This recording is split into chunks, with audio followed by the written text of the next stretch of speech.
Good afternoon. My name is Courtney J. Farrington, and this is my first video diary for Unit 1 for my Mass Communications Law course. We kicked off this unit primarily talking about the First Amendment.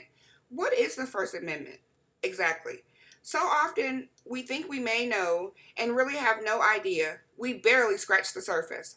The First Amendment consists of the 5 freedoms: the freedoms of speech, the freedoms of the press, the freedom of religion, the freedom of assembly, and also the freedom to petition the government.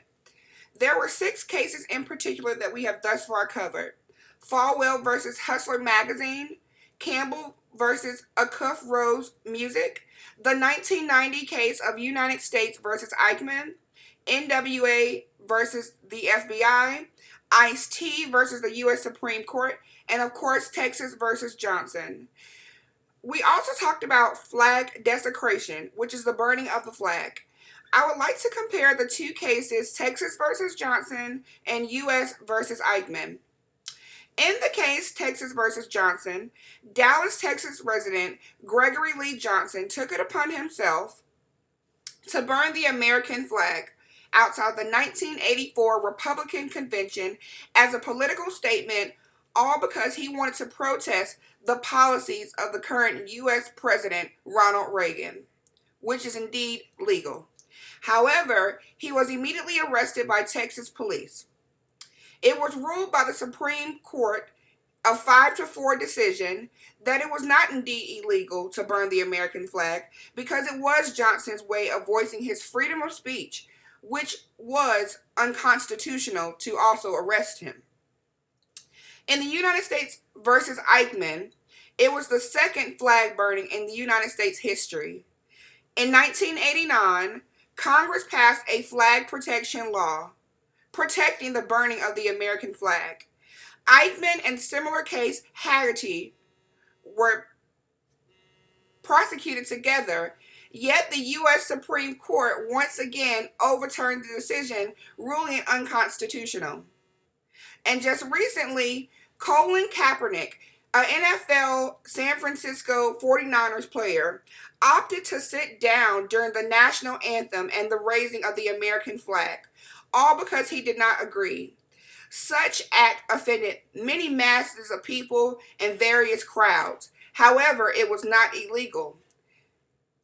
Just like burning the flag many years ago offended many of people, but again, it was not illegal.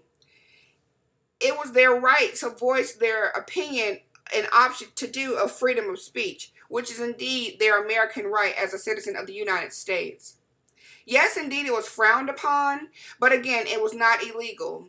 And comparing and contrasting these 4 in particular cases, Texas versus Johnson, U.S. versus Eichmann, U.S. versus Haggerty, and then also, of course, now the Colin Kaepernick situation with the NFL, and of course, the United States.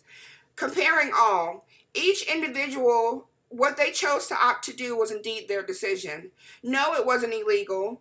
Yes, it was indeed frowned upon, but was it illegal and unconstitutional? Not at all. Oftentimes, we allow our opinions to get involved in what the law clearly says as a citizen. We're opted and allowed to have that privilege to do so. So no, even though it seemed bad and even though it seemed frowned upon by many, many people in higher power, legally, it was not illegal. And you saw that by the final decision by the United States Supreme Court, as every case was overturned, ruling that it was indeed unconstitutional to have these various members and citizens be arrested. So thus far, that's my conclusion of Unit 1. And this is my first, again, video diary for the Mass Communications Law course with Dr. Robinson. I hope you've appreciated this review, and thank you very much.